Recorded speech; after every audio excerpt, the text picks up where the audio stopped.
Brought to you by Express Care Health and Skin Center. Get in, get out, get better.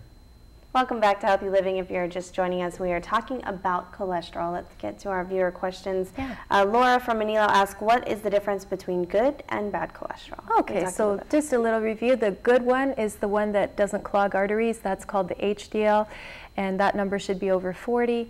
And then there's the LDL. That's the bad guy. He's the one that clogs up arteries, creates plaque, and gives you a risk for heart disease and stroke, and that one's called the LDL.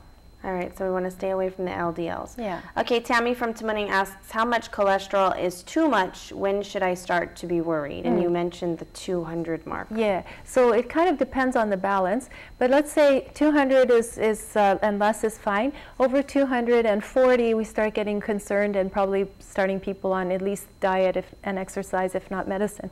And then it depends on the LDL and the HDL. So if you have you're diabetic, you smoke, and you have high blood pressure, we want to push your LDL number down way below 100 so that you can have the least risk possible. Whereas if you're young and healthy like Mindy, your LDL can be 160 and we won't worry about it too much. Yeah, I need to go get my cholesterol checked. I'm not so sure about how healthy, but okay. David from Santa Rita asks, what foods can help lower my cholesterol? What foods should I avoid? And we did touch a little bit on this earlier. So two things there, the animal products, meaning meat and you know, things that come from animals like dairy, and then also fried and greasy foods, because when you eat greasy foods, deep fried foods, they prime your liver to create more cholesterol. So that's another one. Even if it's like you're frying in olive oil, still you're frying.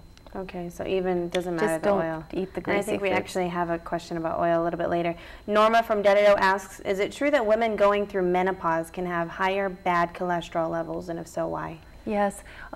So when we are going through menopause, our hormones change. In a way, we become a little bit more like men that way, and our cholesterol levels can rise, and as can our bad cholesterol, the LDL. Another thing that this happens in is diabetes, and another thing would be low testosterone in men if they start going through andropause, or hypothyroidism, meaning low thyroid. So there can be secondary reasons, meaning that your cholesterol is high because your thyroid is low, and if we bring your thyroid down, or improve your thyroid picture, your cholesterol will come down. These are examples. Okay, Stephen from Anarahan asks, can products that are labeled low cholesterol be misleading? We were just talking about a Taco Bell commercial earlier. Yeah, they can be really misleading. So back to the potato chip example, okay, it'll say low cholesterol. So you think, oh, it's probably okay for me. No, it's not, because it's deep fried in grease. And so that's a greasy food, a oily food that you should not be eating much of. And then when you look at the saturated fat and the unsaturated fats. But low cholesterol does not mean healthy. Okay. It just means no animal product. And then you just touched on it. You just mentioned saturated fat. And Vera from Agate is asking, many food labels say low in saturated fat. What does that mean, and does it mean that it's healthy? Yeah, not really.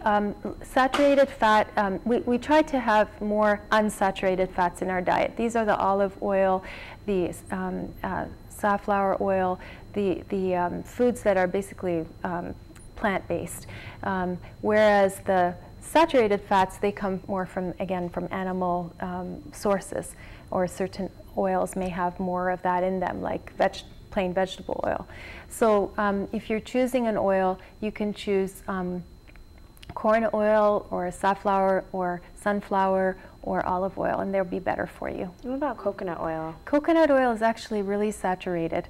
Yeah, so although it is a plant-based oil, it's not the best for you in large quantities as far as ingesting. Okay, and Victor from Jigo asks, when I do fry or cook with oil, what is best? And you just touched on that. So those olive oil is the standby. Of course, maybe for sweet things that isn't the best. But see, I would just get away from the question and say, don't fry food, don't deep fry. Use the B's: bake, barbecue, or broil your food, or boil. So you've got 4 B's to choose from there rather than frying. Okay, bake, boil, barbecue, which is a favorite, but that's even misleading too, isn't it? Boil. Yeah, well, see, it just depends what you're putting on the marinade. It depends on what you're barbecuing as well, right? Yeah, but if you're basically not adding any more oil to the food itself, then you're already a step ahead. Okay, so marinade, like baking Oh, marinade maybe with lemon, with like your Kelaguen is a great example of that, or just with spices. Okay, and so one last thing is, how often should you check for your cholesterol? At what age should you check? Yes, so it depends a little bit on your family history and your other health picture. But if you're a healthy person with no other risk factors, every few years, 2 to 5 years is fine for checking your cholesterol if you're under 40. Certainly by the age 40 you should have had it checked. But if you're diabetic, or if you have risk factors in your family like heart disease, or if you have high blood pressure, or if you smoke, then you should be checked more often. And not to obsess about the numbers, but just to know that this is just one of many risk factors. Some people will be so focused on their number of cholesterol, but yet, you know, not be exercising and be smoking and all those other bad things. And that's what I was going to ask too. Does exercise play a role in reducing cholesterol as well? It does. It's not it just does. what you're ingesting. No, because you'll be burning off fat in many ways, and so you'll be reducing your cholesterol level. Okay, sounds good. Thank you, Doctor. You're welcome. Always. Dr. Lom will be back again next week when we are talking about constipation and bowel issues. Don't be afraid to send us your question to healthyliving@kuam.com, or you can post a question on the KUAM News Facebook page. There is still more healthy living still to come. Stay with us.